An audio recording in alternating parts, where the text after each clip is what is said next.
This is the Protestant Libertarian Podcast, a project of the Libertarian Christian Institute and part of the Christians for Liberty Network. I really hope that you guys enjoy today's show.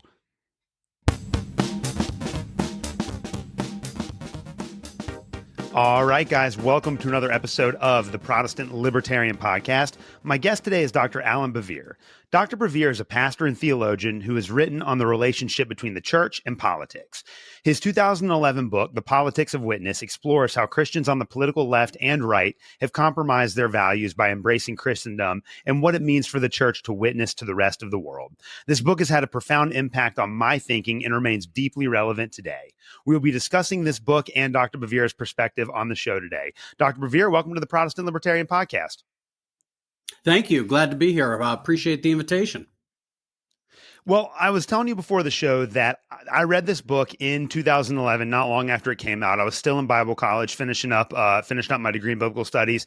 And this just had a huge impact on the way that I thought about the church and its political witness to the world. And it was in a lot of ways a synthesis of like a lot of New Testament scholarship that was dealing with these issues at the time. And it's very readable and very approachable. So I'm excited to talk to you about it today. I also think it's extremely relevant as well, as we're going to see in the show. But before we get into any of that, just talk to us about yourself, your background, and your work. Sure. I'm a United Methodist pastor. I was United Methodist pastor for 38 years, and I retired from that in July of 2022.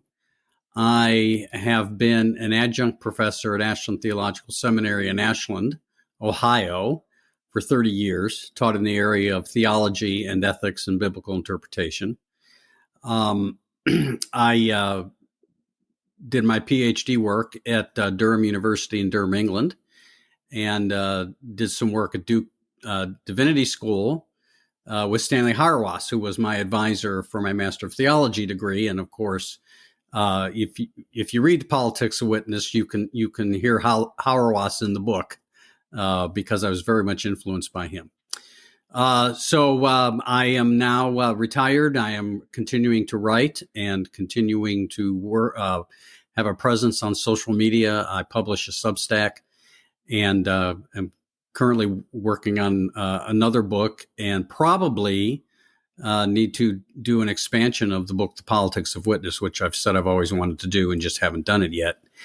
So that's what I teach. I teach pastors overseas. I teach in Cameroon and Zimbabwe and Cuba, trying to get theological education to these pastors who are doing wonderful work in difficult and limiting situations. So that's basically what I do. Yeah, that's awesome, man. A long and prolific career.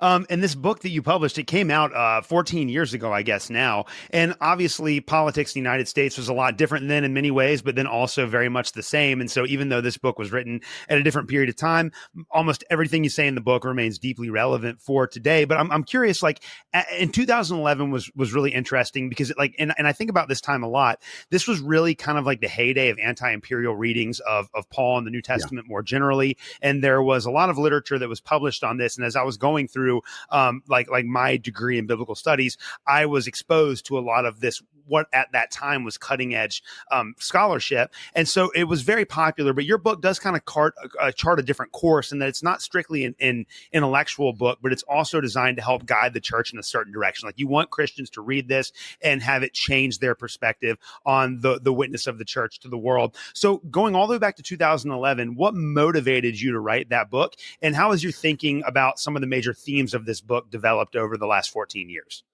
Yeah, well, the anti-imperial reading was important, and that I think that was part of the motivation. I actually did write an essay in a book for InterVarsity that Scott McKnight co-edited called "Jesus is Lord, Caesar is Not," and that I wrote on Colossians and Philemon. And the thesis there was that anti-imperial reading is there, but it's kind of overblown, that we've overblown it. And that we just need to be careful about that. And so it raised just a lot of questions about the church and politics. So what I think what I did in The Politics of Witness is my thesis, if you will, of the book was it's not a question of whether or not the church will be political. The church is political. It's a question of how it is political. And so what I was poking at was the idea that the church is its own politic, with its own integrity. And it's not that we rule out, the channels of democracy that we work in, that we don't, do the kinds of things everybody else does, but there's something different about us. And that if we don't hang on to that difference, if we don't understand our identity as to who we are as citizens of the kingdom, we end up compromising what I would say our ecclesiology, and we undermine the politics of who the church is, because we're busy acting like everybody else. No, I think that that's a really important insight. And you kind of, so like, just thinking about where we were back then, like just of the major arguments that are in that book, have you changed your thinking on any of these issues, or have you just continued to kind of like, refine and develop them as the years have gone on? Yeah, that's a really interesting question, because as I've said before, one of the interesting things is that I've had the response to the book was from people, it was very positive for the most part. And people said they enjoyed it and it helped them think differently about things, but they wish there was more. So I've been saying for years now, I need to write an expansion of that. So I would certainly keep the same thesis, that the church is a politic, that our primary politic is to witness to the truth of the gospel and everything that includes, which is a lot, justice and mercy and righteousness, and that I would continue that. But I would do a couple of things. I would add a couple of things. One of the things that I would do is I would add a chapter on seeking the common good. That even though we Christians have this unique place, we still live in communities where not everybody has our convictions. But we must work together and seek the common good, and we can do that, by the way, without compromising our witness. And I've been thinking about this because I've been influenced the last few years a lot by Miroslav Volf and some of his work on the common good, and some others. And so I think that is one of the things that I would do differently. The other thing I would do differently is I would make a distinction between conservative and right, and liberal and left. That what I think we're seeing now with our current politics, as it has evolved, is it's become very clear that the left-right continuum really refers more to a way of governance that is not necessarily conservative or liberal. So you can be, I've argued today in some of my work that the MAGA movement is not conservative. It's right. It's right wing, but it's not conservative. And there's also those on the left who are left wing, but they're not liberal, and that these mean different things. And so I would actually spend some time working on that. I would flesh out more what Jesus is doing in the Gospels. I would spend more time dealing with the temptation story as a text that helps inform us as far as what Jesus is asking us to do and insisting we do if we follow him.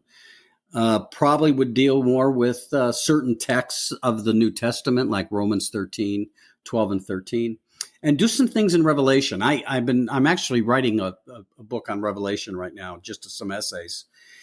And I would think that that's what I would do is bring out some texts to display what it is that I'm talking about. Yeah, no, I think that's great. And again, I think all of that would be extremely helpful. But the main contours of your book are timeless and evergreen. And it's what we should be thinking about as Christians, just as we reflect upon how we engage with the wider world. I think you've laid a really good foundation for what we're going to be discussing in the rest of the show today. And you really identify in the opening of your book the two problems that have, at least for the last 1700 years, plagued the Christian church. And that's the idea of Constantinianism and then the Christendom that emerged emerged out of that during the Middle Ages. So talk to us about both of those contexts, or both those concepts. When we use the term Constantinianism, what do we mean by that, and how does that lead to Christendom? Yeah, the way that I use those terms, and some people use them together as synonyms, but I think they're different. So Constantinianism is the belief that we Christians have a duty and a right to rule. And we made a deal with Constantine back in the fourth century. And, it's real interesting if you read some accounts of that, the bishops, they weren't sure what to make of this, because they liked the idea that they weren't going to be persecuted any longer, but they were a little skittish about the idea of that kind of having that kind of power. But that's the idea, and we have modeled that ever since for 1700 years. Christendom is what I call the vestiges of Constantinianism. We see it in America. We see it in Europe. When you go to England, for example, street names are names of saints or famous people. Towns are named after various figures in Christian history. And we do things like open up prayer at town councils and things like that. So Christendom is the vestiges of Christianity. Christendom and Christianity are not synonymous. I think that's very important, because you could, for example, in many countries, in Germany, still true today, your baptism is connected to the state, right? German clergy are paid by the state, the Lutheran Church, the official state church.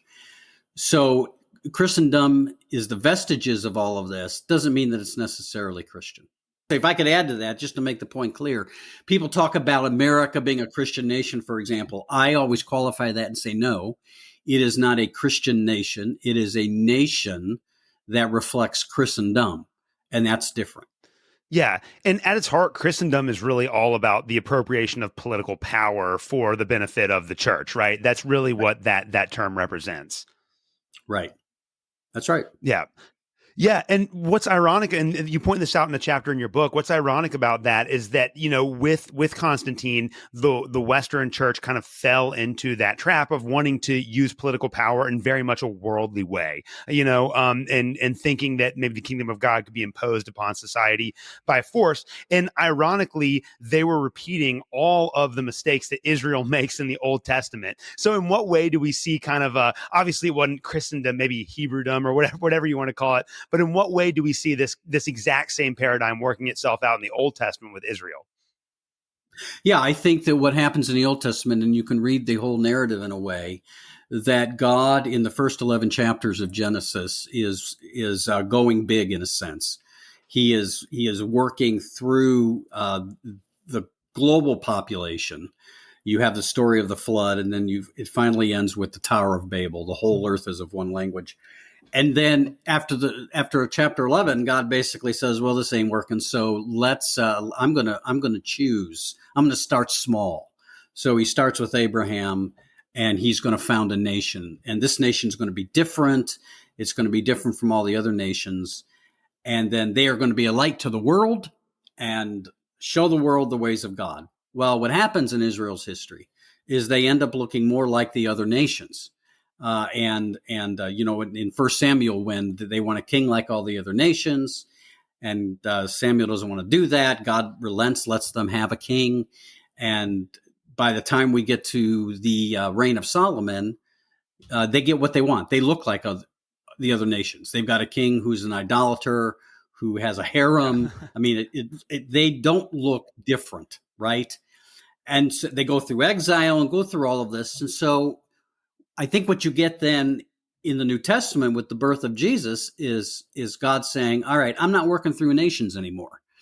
I'm going to found a community. I'm going to found an alternative community that will be based on love and non-coercion and sacrificial acts. And the cross, of course, is the central thing that God does to demonstrate to us how God wants us to live in the world. The cross is not just about what God does for us, but it's also about how God expects us to live in the world. So Jesus is going to found this alternative community that's different from the nations of the world, including the nation of Israel. Well, by the time we get to Constantine in the 4th century, the church is beginning to do exactly what Israel did in the Old Testament, and become like the other nations. So we then, as Christians, identify less as Christians and more as Americans or Canadians. And somehow we then try to fit our Christian identity into that. Stanley Hauerwas likes to say that in the United States, Christians set out to make America Christian, and actually Christians became Americans. Right. That's So a great way of putting it. we're right. And so America, to be an American, and I would also argue for some Christians to be a Democrat or a Republican, is more determinative than what it means to be a Christian. Another way that I say it in the book is that the church is our nation. And this goes back to 1 Peter, where he says, quote, in the Old Testament, you are a royal priesthood, a holy nation. I mean, that's meant to be taken seriously. We are a holy nation. So I always say, when you fill out some kind of form or application and wants to know your nationality, I'm always half tempted to put church, because that's really who we are. And that's centrally who we are.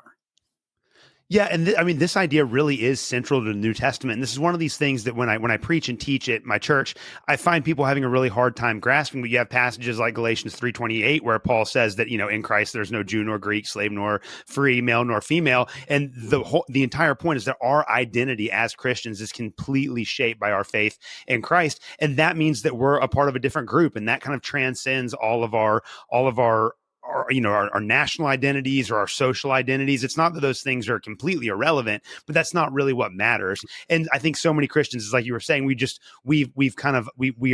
care more about our identity with our nation or some other social status than we do about our identity as Christians, and that's a huge problem.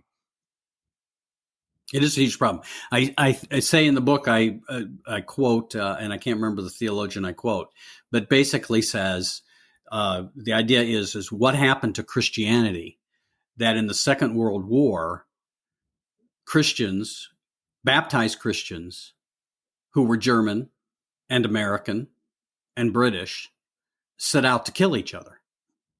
That when we did that, we were making a claim. And that is, what it means to be German, what it means to be British, what it means to be American is more determinative for who we are than what it means to be baptized in the name of Christ. When you're willing to actually do violence against other brothers and sisters in the faith. Yeah, and so that I go ahead. I'm sorry. Oh no. Finish what you're saying. Yeah, you're good. Well, I'm just going to say that a couple 3 years ago, my boys and I have twin sons, and they're 30 now, and we took a trip for about 4 days out to Gettysburg, and we did the battlefield thing and did town. But I said to them, the first day we were there, before we started doing anything, I said, "Here's a question I want you to ponder while we're here, and I'm not expecting an answer, but here's what I want you to ponder, and this is it: what happened to the church over 2,000 years that in this place, Christians killed Christians over the question of whether or not it was right to own other human beings?" Now think about that for a minute, right? I mean, that's quite the transformation that we really don't think too much about, but I'm struggling to picture Jesus not wondering what happened. Yeah, no, I completely agree with you. And you deal with a lot of these you deal with some of the major historical turning points that led us to this place in your book. And we've already talked about, kind of Constantine and the shift that happened in the late patristic period that would impact, medieval Europe. And everyone's very familiar with the wars between, the early modern countries and everything like that. But in terms of the modern iteration of this, you really kind of tie this into the Enlightenment. And the claim that you make in your book is that the Enlightenment, like one of the goals of Enlightenment thinkers was to kind of rein in the power of the institutional church. But they also wanted to make sure that they could utilize Christianity as a way to propagate these new forms of political power that they were developing during that time. So talk about that dynamic. How was it that in a lot of ways, the Enlightenment thinkers who were trying to set the state free from the church actually wound up putting the church in service of the state? Yeah, by the time you get to the 18th century, Europe has been a bloody battlefield for centuries, and it's Christians waging war on Christians. And so Enlightenment thinkers rightly understood that they needed a different approach because Christians were just killing everybody.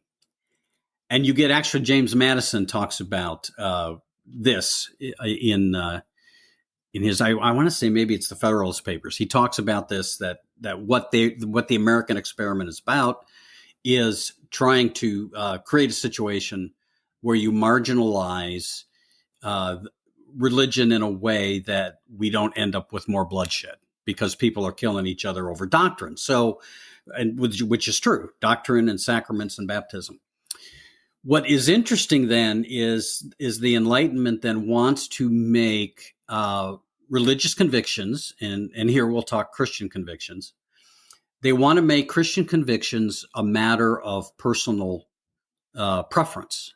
They want to the Enlightenment doctrine of emotivism, that my belief in Jesus or my belief in the Trinity is just a matter of my own personal preference. Yeah. I mean, there's nothing to ground it in scientifically or reasonably. Thomas Jefferson says it doesn't matter whether my neighbor believes in one God or 10 gods. It doesn't pick my pockets. It doesn't break my legs. So what? Okay. So the idea is we're going to marginalize all of that, make it a matter of privacy or just personal preference. But what we are going to do is we're going to draw on morals that the Bible teaches, the morals of Jesus, right? This is what Thomas Jefferson is big into, the morals of Jesus. But what the morals of Jesus really turns out to be for Enlightenment thinkers is just making Christians good citizens. This is not new life in Christ. Paul says in Colossians, since you've been raised with Christ, live like it. That's not what they're thinking. They're thinking, be kind, decent. And so the purpose of the church is to instill civic virtue. So Ben Franklin, who's really big on this, tells the story in his journal where he goes Philadelphia. He was not a huge churchgoer, but he did go periodically. He went to a Presbyterian church in Philadelphia. And he wrote in his journal that he liked the pastor, he liked the preacher. He said, but the sermon, he said it was real clear he was more interested in making us good Presbyterians than good citizens. So the idea is the job of the church is to instill civic virtue. What I want to say about that is that in some ways, that is a different form of Constantinianism. It's a way of getting the church, enlisting the church in the state's business and promoting the state's business, while actually not getting to be in charge, but we promote what the state is doing. So that's also a form of Constantinianism and Christendom. It's interesting that for the Enlightenment folks, for Jefferson and Franklin are the two I think I single out in the book, is that for them that the task of the church is just to promote the virtues of the state. So it's kind of the same thing in different garb.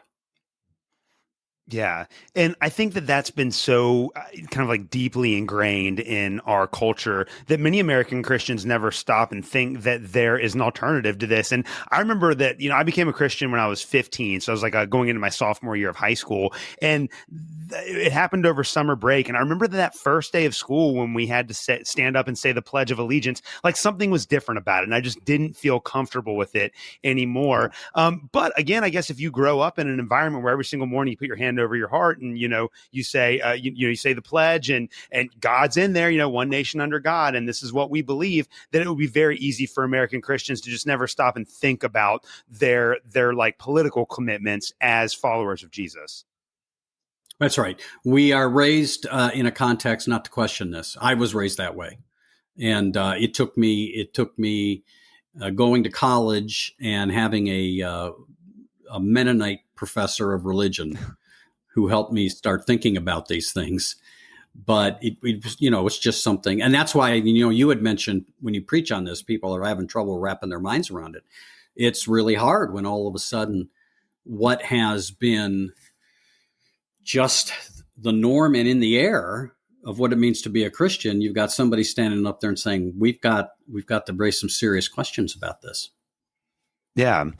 Well, and I want to talk about the position of the American church right now, because you did discuss this a little bit in your book, and obviously, in politics, it's true that things change, but things also stay the same, and there are always going to be some perennial questions that we're dealing with. But one of the central claims in your book that I completely agree with, and I agree with it when I first read it, and I thought you did a good job of articulating it, but it's the idea that the American Christian left and right are in a lot of ways a mirror image of each other. So just talk to us about that, and in what ways might the left and the right be more similar than people that just watch cable news as their source of consumption for politics might believe?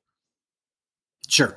So basically, Christians on the left and right are more similar than they think. Now, they obviously disagree on certain issues and how best to do certain things, but in assumption, they carry a lot of the same things. They all believe in both sides believe in freedom of choice. They just differ as to where that choice should be. They believe that people have a responsibility to be a part of the society. They just differ as to where that's supposed to be. So, and they basically accept the what I'm going to call liberal assumptions of the Enlightenment, and that's liberal with a capital L, not lowercase l as in Democrat, but they accept the liberal assumption that human beings are primarily autonomous, that we're individuals, we can determine our own destiny, and we are first and foremost individuals, and then what it means to be in a community is secondary. So I'm who I am, whatever that might be, and then how I fit into the community is determined by who I believe I am, and the problem with that, it fails to recognize that who I am has already been given to me in my stories. My upbringing, where I was born, what kind of family I was raised in, my social economic status, my race, all of these things are actually what make us who we are, and we are communally formed already. So one of the great deceptions of modernism is that I'm my own self and I can determine my own destiny. So these are the kinds of assumptions that both sides operate with. And what ends up happening, by the way, is that the church, as this community of faith that models the kingdom in its witness, ends up being marginalized. It's not determinative for who we are. Right. And that's where Christians can read through the Bible in church on Sundays and see these passages that speak about the nature of the church. I was reading 1 Corinthians this morning. And again, the opening passages in 1 Corinthians are all about God calling the church. Like it's this whole thing. And we just completely ignore that is the major theme. Yeah. Yeah. And so there's simple ways that I say this is how we do this, so that we reveal this, is that, so instead of instilling in our children from an early time, what do you think God may be calling you to do one day? We ask, what do you want to be when you grow up? Yeah. Right? That's a modern individualist assumption. What do you want to be when you grow up? Instead of saying, what do think about how God might call you, how we instill these kinds of modern assumptions into the kind of the essence of who we are, that I think ultimately undermines the mission of the church. And I do think that the church in many ways, and I want to be careful here, because I do think there are churches doing great stuff, great ministry today. You can find that in a lot of places. But I do think because we have become politically engaged in the ways of the world, that we have undermined that witness. The other thing to say about this is that there is, and I don't care who you vote for and what your party is, there's a dark underbelly to politics. Yeah. There's always a dark underbelly when money and power is involved. And one of the things I suggest in the book, and I say, I know this is never going to happen, but I'm going to say it, and that I think a Christian who believes God has called them to that political arena, whether it's Congress or whatever it is, that should be a calling confirmed by the church, just like pastors are confirmed by the church, because there is a lot of things that are fraught in that, with temptations and difficulties. And so if you believe God has called you, you also better be a person of deep, abiding Christian character. And so that should be a calling that's confirmed.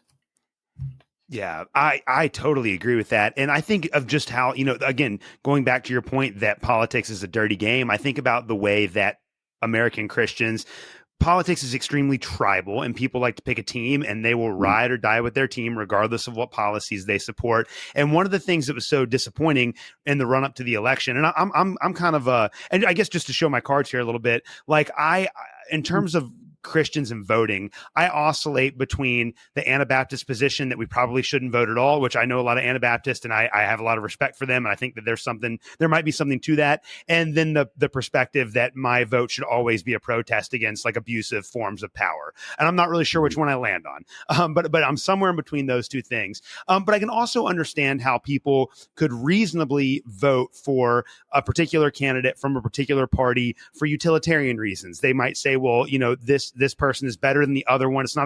We don't have great choices, but we have to pick one. But it was just so sad to see Christians on the left and the right just wholeheartedly endorsing and embracing everything their preferred political candidate did, and then refusing to ask, some basic questions about whether or not those party platforms aligned with their Christian values. And I think that's just so destructive of the church. And it's exactly like you're saying. It's a bad witness to the world. Like when they look at us, they shouldn't see these kind of petty partisan politics, and they should see a church that's willing to critically think about, okay, like if you're called to the dirty game of politics, maybe the church needs to step in and really counsel you through that. Yeah. The late John Howard Yoder was asked many, many years ago if if someone really ran as a Christian in the way he envisioned Christianity in his context, could that person be elected president? And he thought about it for a minute, and he said, well, it's possible they could be elected, but they surely would not be reelected. Right. And, the idea is that you just can't, you can't do Christianity effectively in power in that kind of way. And so the other thing is, you talk about the tribalism. So the tribalism of our current politics, to me, reveals the fact how little Christians identify with the church as their forming identity, right? Let's be honest, that many Christians sitting in the pews are not being formed by the church. They're being formed by their preferred cable news channel, right? That's where they're getting their, let me say it this way, it's where they're getting their discipleship. Yeah. Or the different pundits that they read. And of course I read a lot of people too, but this is where they're being formed. So why would it be a surprise then that as Christians, our politics looks just like everybody else? Yeah, I completely agree. And in your book, you spend I actually think you have, if I recall correctly, a chapter where you call out the American Christian left, and then you have a chapter where you call out the American Christian right. So I want to give you a second to talk about that in today's terms. So in 2025, where do you think that the Christian right in America has compromised their values, and where do you think the Christian left in America has most compromised their values? Okay. Yeah, one of the things that I do point out to get into that, answering that question, is that is that both sides selectively use Christian conviction. Right. So the left, the liberal Christians will say to conservative Christians, you can't use the Bible for your support of abortion for abortion. You can't put those religious convictions on everybody else. But you do get people on the left will say, well, the budget of the United States should reflect a priority to the poor. Okay, wait a minute. Okay, I don't disagree that as Christians, the Bible tells us to be mindful of those on the margins, but you can't say to the other side, you can't force your religious convictions on people when you turn around and say, hey, we should tax rich people because, the Bible tells us we need to take care of the vulnerable. So you can't have it both ways. Yeah. Right. So this was my criticism of both sides. So what I would say is to start with the left, I think where the left needs to have some better conversation and think about it. I'm going to say Christians. We're talking about Christians now. Is first of all the abortion. I think abortion is a great tragedy and travesty. As Christians, Christians for centuries from the very beginning have not at all been comfortable with abortion.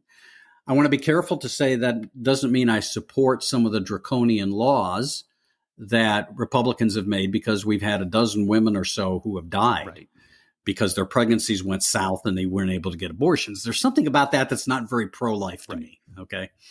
So I would say that the left needs to have Christians on the left need to have a better conversation about abortion. This is an issue, as Michael Gorman, the New Testament scholar, says, it's really an issue of the unborn as neighbor and welcoming neighbor and how that works. Okay. So that's one area what I would say the left needs to do a little work. I think also the left is, I'm not so sure that, let me say it this way. You get people on the left who say we need to be concerned about the marginalized. We need to be concerned about social justice, to which I always say, why aren't the unborn social justice? Why aren't they people on the margins? Okay, so that's on the right. I would say that there is not enough concern about the marginalized who have been born, like children and immigrants, for example. What we see happening now to the immigration community, where you have people who are here legally. I was just reading a story today about 50 people who are innocent, who were here legally. They're now down in that terrible prison in El Salvador. And I want to say to the right, really, would Jesus approve of this? There's a lack of humanity here. And you need to think about, if you're going to be pro-life, you've got to be pro-life outside the womb as well. This is very important. Where I would say both sides compromise, but this has been a problem for 1,700 years, is our willingness to do violence. Yeah. And we are willing to do it as Christians on both the left and right. I think the Christian nationalism that we see now on the right is a terrible incarnation and distortion of the faith. But as I said to some of my mainline pastor friends a couple of weeks ago, Christian nationalism, mainline Protestantism has its own version, and a kindler, gentler Christian nationalism is still nationalism. So, we need to look at our own house too. So those are places where I would say, I think we could probably get into other places. But one of the things I want to say when it comes to Christian ethics, the Bible doesn't give us policy. The Bible doesn't tell us what America or Canada should do in reference to policy. That's just not what's happening.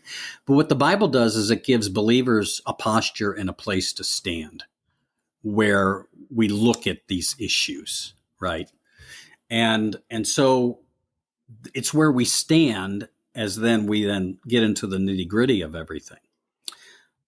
So it's not irrelevant, but it's not a one-to-one. It's not a straight line from the Bible to foreign policy or domestic policy.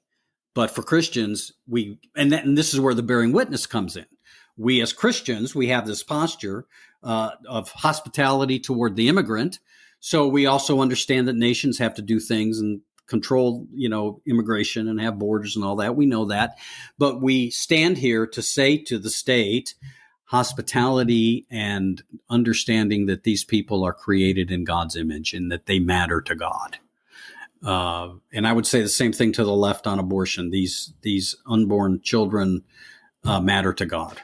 And again, there are difficulties in trying to hammer out a policy, but that's where we start. And the Christians, we remind the state of what God would like for the state to do. Yeah, no, I agree, and I think one of the things that really got me thinking about this was the war on terror, like back in the early 2000s. Well, I guess the mid to late 2000s, started in the early 2000s. But I remember as I was getting older and starting to think about what the Bible had to say about all this, I had been brought up in an environment where everyone just supported the war on terror because we had to protect ourselves, and it was kind of something to celebrate. And I remember getting to a point where just like listening to the stories of what was going on in the Middle East in the news, I could understand why people would want us to fight over there if the narrative is it's for our protection. But I couldn't understand how so many Americans would just celebrate the death of people thousands of miles around the world. And so even if you believe that it's necessary, I don't think it's something that makes it right. If you're a Christian, I think that we should always be trying to sue for peace. And it used to be that, like, when I was thinking about this, the only like criticism of American foreign policy was coming from people that were on the left. But it seems like over the last 10 years or so, both the left and the right have kind of ignored, or, they'll pick conflicts they support and they'll pick conflicts they condemn. But to just say outright that we should be skeptical about, warfare and kind of a violent foreign policy, it seems to be off the table for Christians on both sides of the political aisle. And I just wonder if you've seen the same dynamic, because like that's one of the things that I address on the show, because we're obviously very anti-war. And I just don't like the idea of my tax dollars being used to bomb innocent women and children in third world countries. But a lot of Christians just don't even think about it. They don't even care, Yeah, both sides will give a pass to their own, right? Yeah. We'll give a pass to our own. So, I mean, Barack Obama, he stepped up drone strikes in Afghanistan, big time, and bombed. Not intentionally, but he bombed a wedding. They bombed a wedding one time, and you had very few people on the left expressing any concerns. Probably would have been more outspoken if it were George W. Bush. Yeah. So we do tend to give more of a pass to our own. We tend to think that our own are more well-intentioned, are better intentioned. So as opposed to the other side. And so I think, yes, I think we just give that pass, and Christians need to step away from that. We can't be, it was just like with when we started this conversation, talked about the anti-imperial,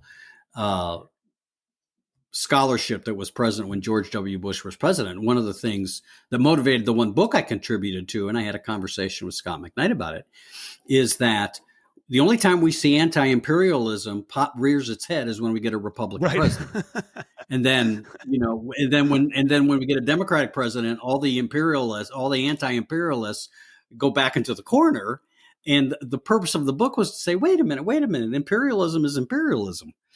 And so we need to be able to stand as an alternative. And that's the other thing I say in the book, that the church is an alternative to the world. We are our very existence is an alternative to their ways. And we in America don't look like an alternative. Yeah. Yeah. Well, you're a pastor and a theologian, so you straddle the line between the practical and the intellectual. And so you're really kind of in a unique position to answer this question. I just want to know, how do you think that the American Christian church goes about reclaiming its political witness now that there are so many people that have just completely bought into and by people, I mean Christians in particular, there are so many people that have just bought into the notion that their political identity is their primary identity. How do we go about helping to change people's minds? Like, how do we go about reclaiming and restoring this witness? Well, it's going to have to happen in individual church communities. It's not going to happen on a big scale. Denominations aren't going to. Denominations have a stake in things staying the same. Now, my United Methodist Church, I mean, our Council of Bishops has made statements, and that's fine. I'm okay with that. But the real change happens on the ground in individual communities. It happens in conversation. It happens with pastors who are willing to broach these uncomfortable subjects, not necessarily in a sermon where people feel like they're a captive audience. Although my pastor, she does a wonderful job of approaching these issues in a way that I think is not off-putting. But churches need to be willing to have conversations. Before I retired, one of the last church I served, we started what we called Courageous Conversations, and they were a small group, so they were voluntary. And we did one on sexuality, we did one on race, and we did one on immigration. And it was a way for people to come together to have that conversation, to begin to listen to everybody, but also begin to put some facts on the ground about some of this, and to say, okay, how does the Bible inform us? How does the Bible help us think about these things? Those kinds of things. And also, by the way, ministry, individual ministry in the community. Do you have an immigrant community who needs help? Do you have, other people who need some kind of care, who are on the margins and who maybe are being left behind because of government policy or that kind of thing, stepping into that gap? So I would say that that's where it starts. It starts individually with pastors and with churches, but pastors need to lead the way on that. Are you optimistic that we'll have that shift in our culture? Or do you think that we're going to continue down the same path that we've been on for the last couple hundred years? I think in my lifetime, I'm surely not going to see it. Right. It doesn't mean there's not good things happening now. But I don't see, when people talk about, will there be a revival in America? I'm not even sure what that means, but right. Somehow this turning, which is usually pretty vague. I just think that we're going to have to continue to look at the individual church communities. That's where we will see beachheads of the kingdom working. And I think that there's things that I do have hope for. I do think that there are some younger people and younger generations who don't like the way we're doing this. And I think there are some communities of younger people that are seeking to change it. But I also think along with that is that we get the great de-churching, right? So we have young people who are doing these things, but not doing it in the church because either the church wasn't interested or didn't want to do what they wanted to do. And so they found another way to do it. So until the church actually decides they're going to embrace this kind of kingdom work, it's going to be hard for the church to pivot in a sense. So I think we've got more decline to go. I think we're heading in the wrong direction, if you will. But I also not sure that's bad. I might add a chapter in my revision on exile and what exile means, and that if the church in America is some way in exile, in its own self-imposed exile, we also always have to remember that the Old Testament writers saw exile as the fault of the people of God, right? It wasn't the Babylonians, right? It wasn't the Assyrians, right? And if we're in a self-imposed exile, then maybe what needs to come out of that whenever this is all over is a faithful remnant. So maybe the church really does need to get smaller before it can become more faithful to the witness of the kingdom. Yeah. Well, Dr. Allan Bevere, it's been awesome talking with you today. I think that's a pretty great point to leave us with. You are in the middle of working on some new projects, and you said you're active on social media. So before I let you go today, just tell my audience, where can they find your work? Where can they find you on social media? And then what can they expect from you in the next couple of years? Sure, I appreciate that. So the majority of my writing is actually online. I have a Substack, and I offer daily reflections on the daily lectionary.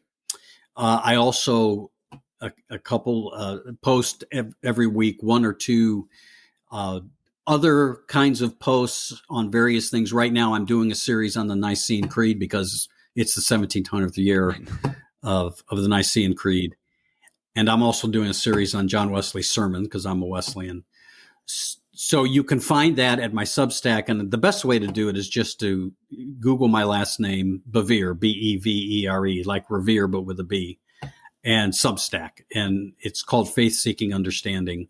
And from there, you can find the other things that I'm involved with on social media and other places. I am working on a book now on some essays on Revelation as a way to help us understand what the book is saying and how to read it. It's not a commentary or anything like that. It's just a way to bring the meaning of the text out for today.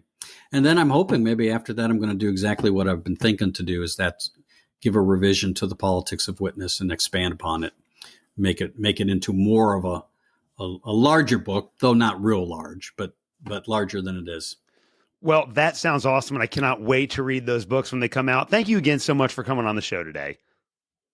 Well, thank you. This has been a pleasure, and I just appreciate the work that you're doing.